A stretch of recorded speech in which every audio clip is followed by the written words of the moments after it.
दोस्तों मेरे YouTube channel को सब्सक्राइब करें, बेल आइकन को दबाकर नोटिफिकेशन जारी करें। नमस्कार, मैं शालिनी ठाकुर। आप देख रहे हैं वॉइस ऑफ पब्लिक न्यूज। नमस्कार, मैं वॉइस ऑफ पब्लिक न्यूज से अजीत राज तोमर जी। और जैसा कि आप हमारे सामने मौजूद है दीपक गौड़ जी, जिन्होंने एवीपी जो पार्टी है वो आरक्षण विरोधी पार्टी है और हमारा जो मुद्दा है वो आरक्षण, एससी एक्ट, जो जातिवादी जो व्यवस्थाएं हैं उसके विरोध में हम लोग लंबे समय से काम कर रहे हैं और इस बार हम चुनाव मैदान में हैं। तो चुनाव मैदान में सर आपको क्या उम्मीद लगती है कि कुछ बदलाव आएगा क्षेत्र में? देखो, क्षेत्र में बदलाव पूरा आएगा।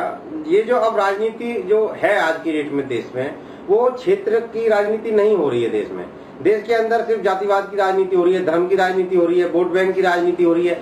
जो हमारा जो मिशन है, हमारा जो विजन है, वो ये है कि देश के अंदर जो राजनीति है वो चेंज होनी चाहिए। वो डेवलपमेंट की राजनीति होनी चाहिए, विकास की राजनीति हो।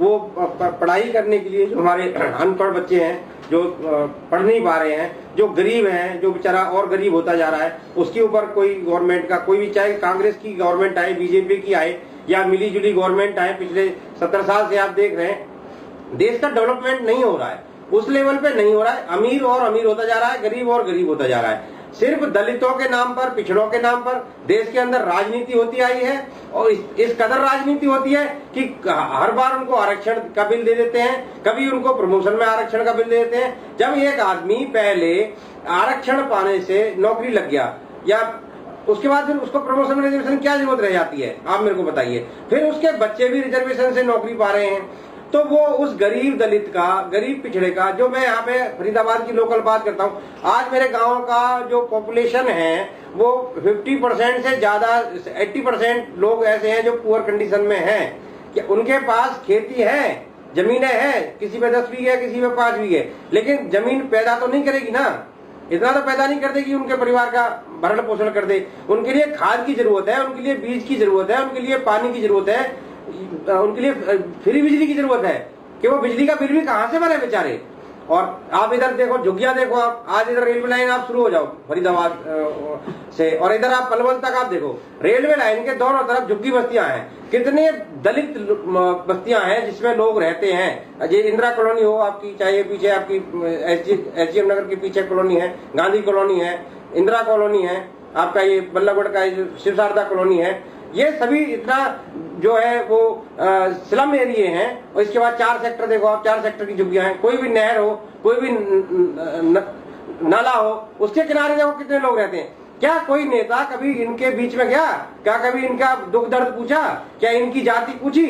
क्या इसमें कौन सी जाति के लोग रहते हैं? इसमें गुप्ता जी भी रहते हैं, इसमें पांडे जी भी रहते हैं, इसमें झा साहब भी रहते हैं, इसमें सब लोग रहते हैं, इसमें मुस्लिम भाई भी रहते हैं। लेकिन आज तक इस बात की कभी कोई पहल नहीं की गई कि भाई इसमें कौन रहता है। उनका सिर्फ रिजर्वेशन जाति के आधार पे है। जो जाति के आधार पर रिजर्वेशन है उसको जाति का जो करोड़पति है, अरबपति है, जो आईएएस है, आईपीएस है या नेता है, वो लोग पीढ़ी दर पीढ़ी उसको फायदा उठा रहे हैं। अक्सर ये सुनने में भी आया सर कि जैसे कि आप आपके एजेंडे क्या होंगे, जो आप इलेक्शन लड़ रहे हो फरीदाबाद लोकसभा का, उसमें आपके एजेंडे क्या होंगे? उसमें मजदूरों को भी फायदा होगा और गरीब जनता को भी फायदा होगा। नाली, सड़कें, बहुत से मुद्दे होते हैं कि भाई अगर आपको भारी बहुमत से विजय होते हैं तो हमारी पब्लिक को क्या फायदा मिल सकता है? देखो, हमारा पर्सनल एजेंडा दीपक गौड़ का डेवलपमेंट का है, शिक्षा का है, लेकिन जो हमारी पार्टी के एजेंडे हैं, हम करीब 15 सूत्री कार्यक्रमों पे काम कर रहे हैं, जिसमें करीब सबसे पहला हमारा है शिक्षा का, कि हम शिक्षा का डेवलपमेंट करें। जो हमारे बच्चे जो नहीं पढ़ पा रहे हैं उनको फ्री शिक्षा दें, उनको रोजगार दें, ये हमारा पहला मुद्दा है। और उनको फ्री ड्रेस है, फ्री किताबें भी दें। दूसरा जो हमारा मेन मुद्दा है वो है कि भाई किसान का, मैंने आपको बताया, जो ये पार्टी के एजेंडे में आपको बता रहा हूँ, किसान का हमें डेवलपमेंट करना है। उसको हमें वहां से उस पोजीशन पे ले जाना है कि किसान अन्नदाता है, पूरे देश को खिलाता है, लेकिन फिर भी भुखमरी के कगार पे है और आत्महत्या कर रहा है, तो ये तो गलत है ना। 2 चीजें तो हमारे मुद्दे ये हैं टोटल। उसके अलावा हम वृद्धावस्था जो पेंशन है, ये सारी चीजें हैं, विधवा पेंशन है या फिर विकलांग अपने एजेंडे के अंदर। तीसरा हमारा मुद्दा जो है वो ये है कि भाई हम जो सांसद हैं, जो विधायक हैं, मतलब जब हमारी पार्टी अगर हमारी सत्ता में आती है तो ये सांसद विधायकों को जो सुविधाएं दी जाती हैं, जैसे क्या हवाई यात्राएं होगी इनकी, या इनके ऊपर बहुत सारा खर्चे किए जाते हैं, फिजूल खर्ची तरह तरह की जाती है, वो सारी फिजूल खर्चियां, इनका वेतन भी कम से कम आधा होना चाहिए जितना इनको दिया जाता है। इसके अलावा जो पेंशन है, भाई किस बात की पेंशन है? आपने 1 महीने आप विधायक रहे और पूरी जिंदगी आप पेंशन खा रहे हो, ये कौन सा तरीका है?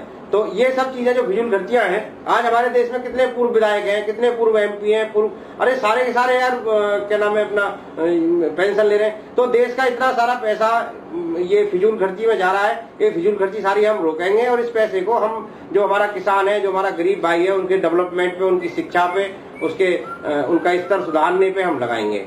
तो हमारा मेन मुद्दा है देश से गरीबी दूर की जाए, गरीबों को दूर न किया जाए, और अमीरों को जो सुविधाएं दी जा रही हैं।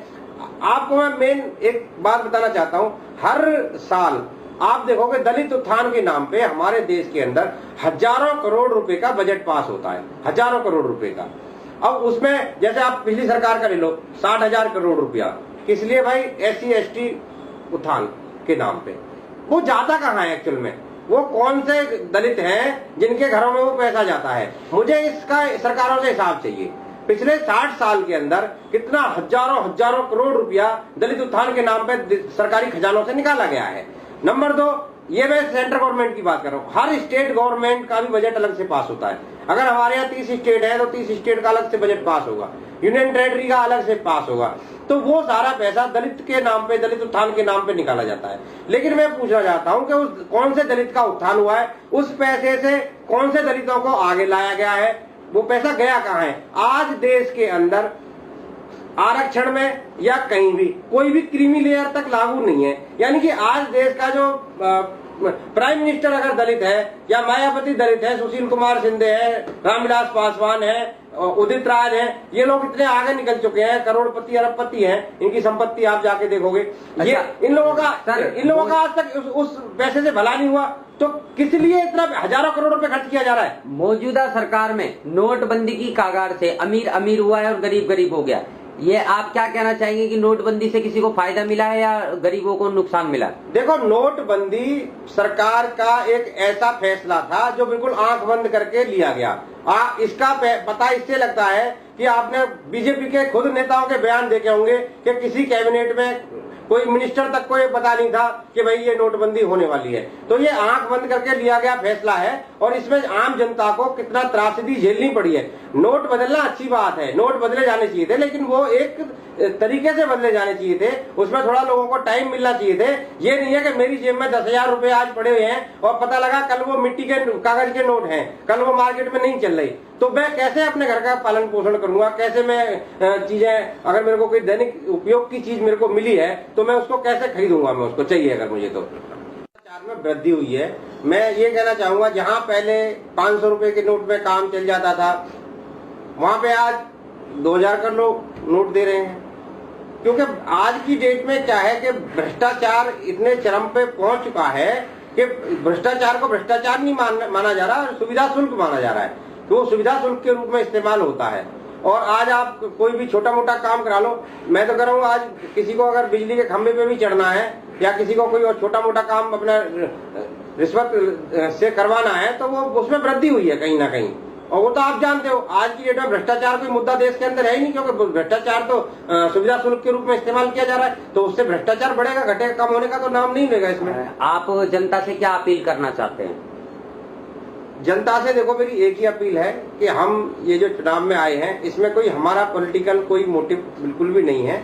ना ही हम लोग कोई बहुत बड़ा पॉलिटिकल ग्राउंड हमारे पास है कि हमारे कोई पिताजी विधायक हैं, हमारे मामा जी MP हैं, ऐसा हमारे पास कोई पॉलिटिकल बैकग्राउंड नहीं है।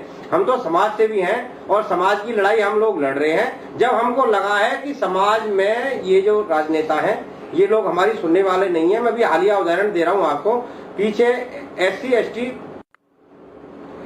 पीछे एक बिल पास हुआ संसद में 9 अगस्त को जंतर मंतर पर। उसमें इन्होंने एक ऐसे कानून को दोबारा से बनाया जिसको सुप्रीम कोर्ट ने जिसपे कुछ संशोधन किया था, जिसमें SC ST एक्ट में उन्होंने 2-3 सीधी सीधी बातें कही थी कि भाई इसमें जो गिरफ्तारी होगी वो जो है IPS अधिकारी के वारंट से होगी और इसमें जो FIR होगी वो कम से कम ACP DCP रैंक का अधिकारी बेल का प्रावधान किया था।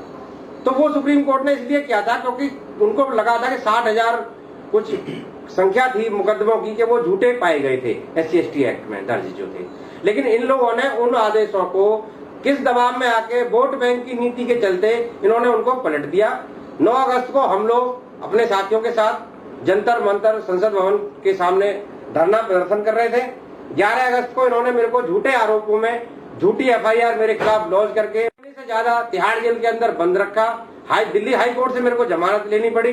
मेरा घर परिवार पूरा परेशान रहा। आज मैं अगर खड़ा हूं चुनाव में तो सिर्फ वही इसलिए खड़ा हूं क्योंकि हमारी डेमोक्रेसी के अंदर कोई भी आवाज को कोई वैल्यू नहीं मिल रही है। और अगर हमें वैल्यू नहीं मिल रही है तो हम ये लड़ाई सड़क पे क्यों लड़ाएं, हम संसद में जाके क्यों ना लड़ें। अगर ये सड़क से मेरे को गिरफ्तार करेंगे तो देखता हूं कि संसद में घुसने के बाद मेरे को गिरफ्तार करते हैं क्या, फिर कौन गिरफ्तार करेगा।